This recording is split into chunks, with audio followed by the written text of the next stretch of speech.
If there's just one Jurassic predator that stands out from the crowd as the most famous of all, it has to be Allosaurus. It's the quintessential Jurassic theropod, the top predator of the Morrison Formation, and one of the most iconic carnivorous dinosaurs that isn't Tyrannosaurus.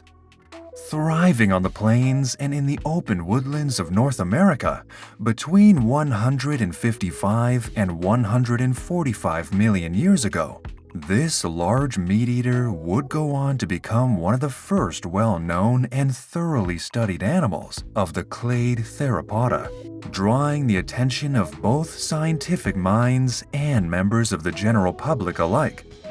In today's video, we will be exploring this incredible animal's natural history in detail, taking you back to the time of giant sauropods and stegosaurs, the late Jurassic of what is now the western and central United States of America. This was a time of vast floodplains, permeated by forested regions of ferns, ginkgos, conifers, and cycads. Allosaurus was the ruler of this land, an apex predator in a land of giants. Sit back and relax as we explore the life and discoveries of Allosaurus, one of the very largest carnivorous dinosaurs of the Jurassic period.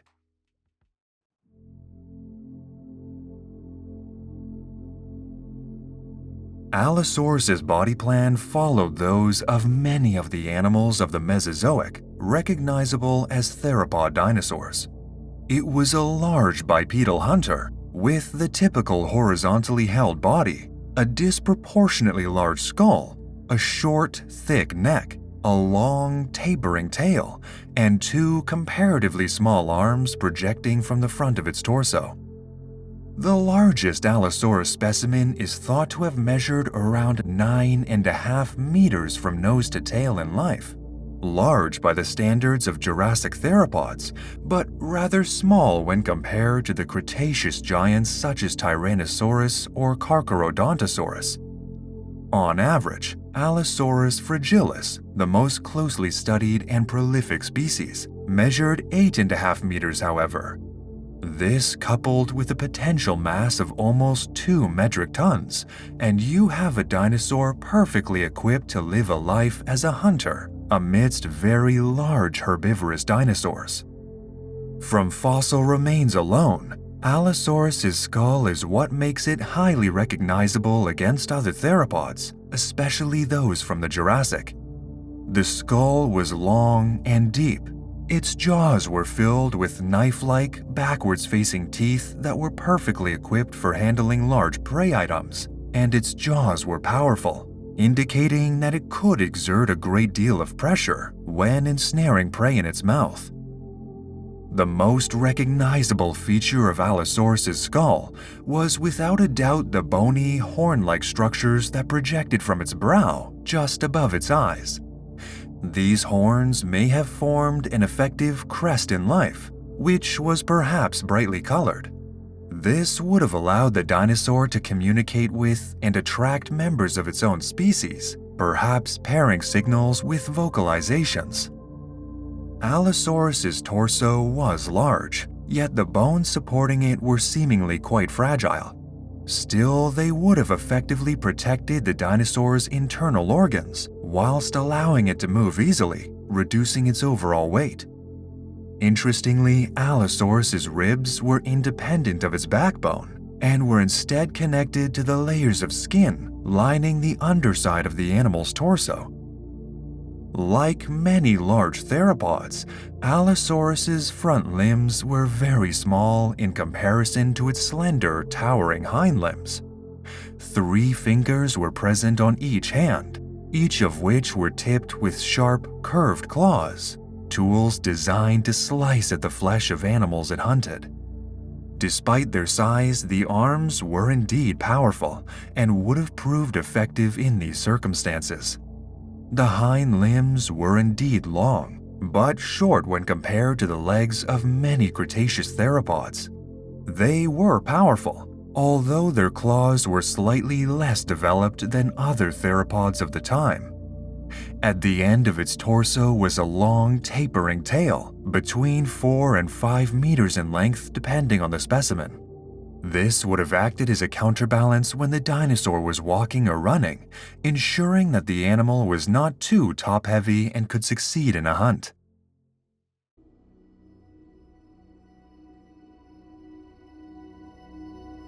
Allosaurus was one of the many well-known dinosaurs that were excavated for the first time during the Bone Wars, a period of great successes and petty rivalry within paleontology, specifically from two renowned scientists, Othniel Charles Marsh and Edward Drinker Cope.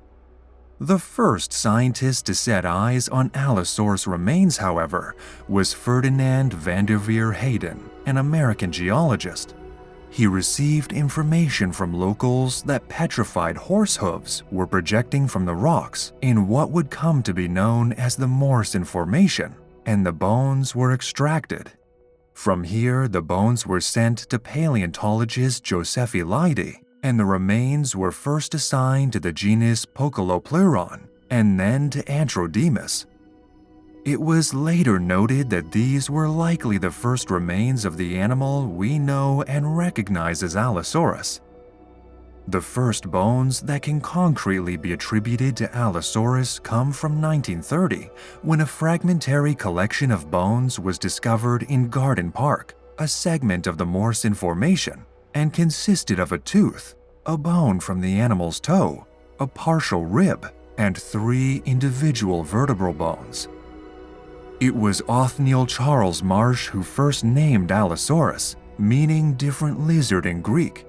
Marsh landed on this name on account of its vertebrae, which at the time differed in form to those of all other known dinosaurs, being concave with shallow cavities. These cavities possibly contained air sacs that would have kept the dinosaur lightweight and maneuverable. From here, Allosaurus's paleontological history tends to blur a little. The rivalry between Cope and Marsh had made them preoccupied and irresponsible when it came to following up on their discoveries, meaning that many Allosaurus fossil discoveries subsequently were assigned to incorrect genera and species. This meant that later paleontologists essentially needed to do their work for them, reevaluating their finds and assigning them to the right species. Amongst the names that were incorrectly given to Allosaurus fossils are Creosaurus and Labrosaurus, as well as Epanterius, Saurophaganax, and the aforementioned Antrodemus.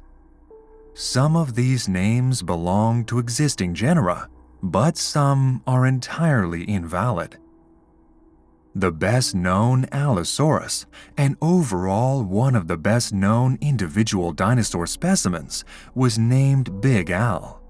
Al was an extremely rare specimen of Allosaurus gemadsoni, thought to be 95% complete.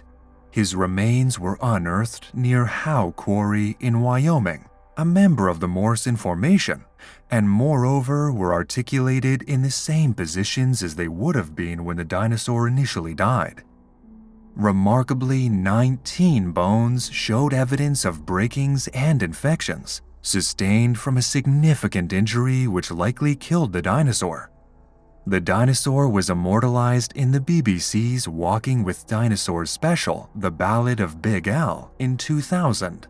A CGI documentary that showed how Big Al might have lived and died.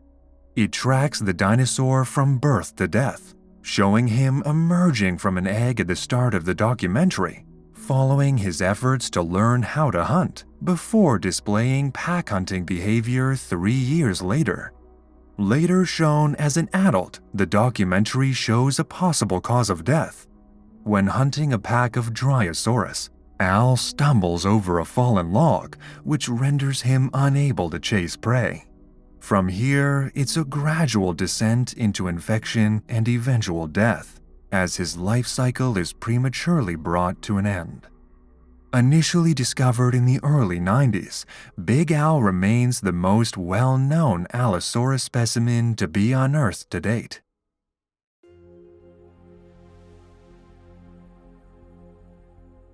While freak accidents like those Big Al is thought to have experienced periodically took place, Allosaurus is known to have stopped developing between the age of 22 and 28.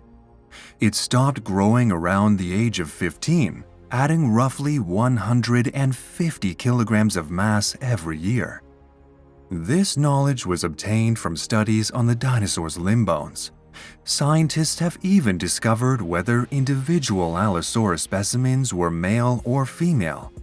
Female dinosaurs occasionally possess medullary bone tissue, the same found in some female birds when they're ready to lay eggs, indicating that some known Allosaurus specimens were pregnant female individuals.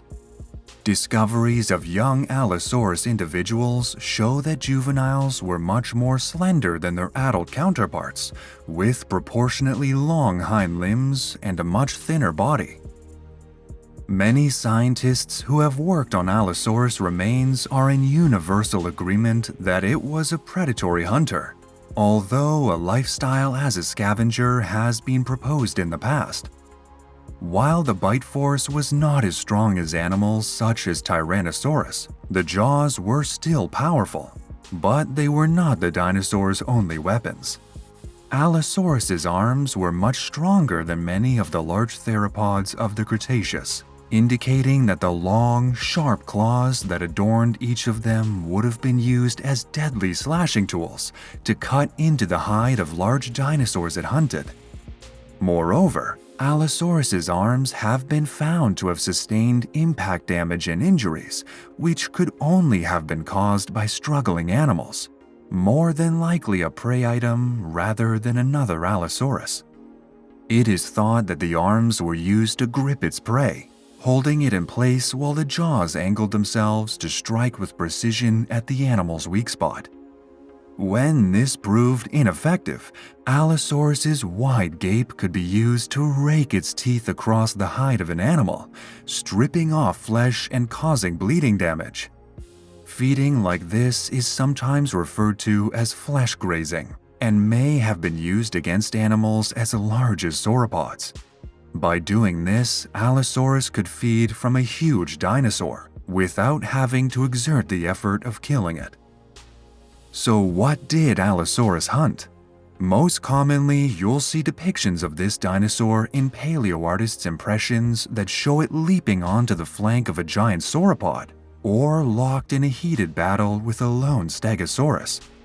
These are both interactions that were possible. Allosaurus lived in a landscape known well for its large dinosaurs, and many species of sauropod have been found from the Morrison Formation's rocks. Moreover, evidence of wounds inflicted from Stegosaurus's iconic tail spikes have been found on Allosaurus remains, indicating that the predator must have been attempting to hunt, or at least provoke it, for the herbivore to lash out like this. Both Stegosaurus and the likes of Apatosaurus and Diplodocus were by no means easy targets, and so pack hunting behavior has been theorized and shown in reconstructions. Younger individuals or dinosaurs suffering from injuries, however, would have been much easier to bring down or feed from. Much of the time, however, Allosaurus would have opportunistically taken smaller prey, less likely to cause life-altering injuries. Smaller ornithischian dinosaurs such as Dryosaurus would have been on the menu, which, when successfully ambushed from the tree line, stood little chance against the hunter if they couldn't run away. It would appear that even other theropods were in danger when confronted with an adult Allosaurus, and it's likely that plenty of carnivorous dinosaurs were taken when Allosaurus had the chance.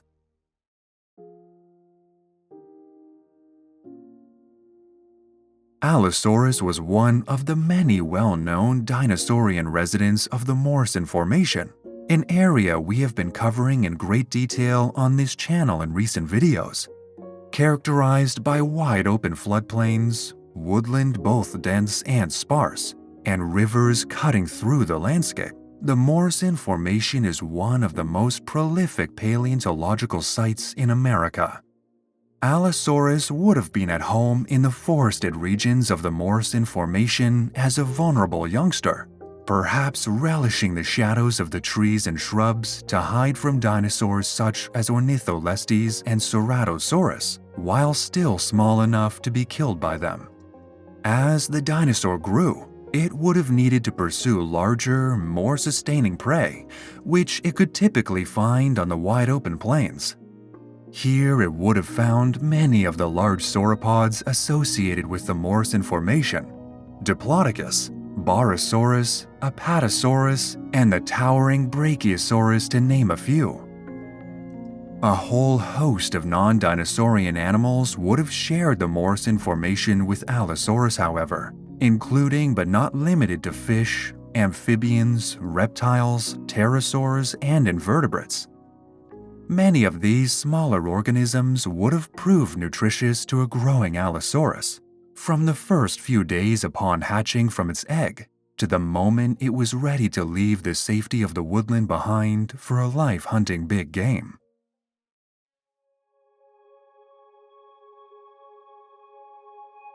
Allosaurus is a member of the family Allosauridae, a family which, like most of the dinosaurs we have covered from the Morrison Formation, is named for the dinosaur concerned in today's video. Allosauridae contains several medium to large carnivores, all of them bipedal hunters with long, sharp teeth, tapering tails, and large heads.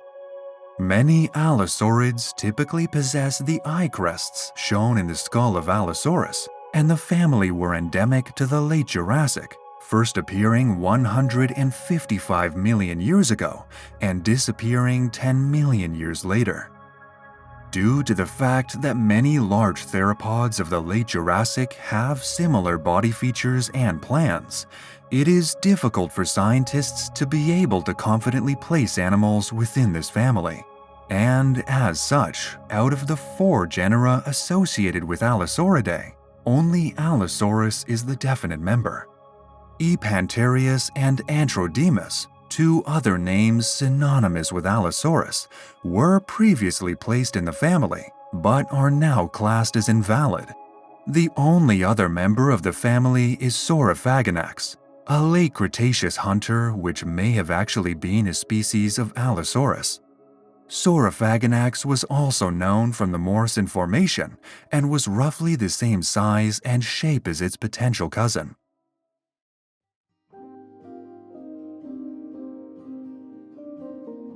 Allosaurus eventually became extinct around 144 million years ago, towards the end of the Jurassic Period. The exact reason for the disappearance cannot be confirmed with the amount of evidence available to scientists at the moment, but it looks as though climate change, possibly creating vast droughts across America, were to blame. As the weather became drier and hotter, Allosaurus would have found it hard to cope as food and water sources began to dwindle, and this, combined potentially with the outbreak of disease, may have been the final factor that sadly tipped this species over the edge. As we continue to learn about this dinosaur, it becomes apparent just how great a loss this awesome animal was. Allosaurus was surely one of the most spectacular animals ever to walk the Mesozoic Earth.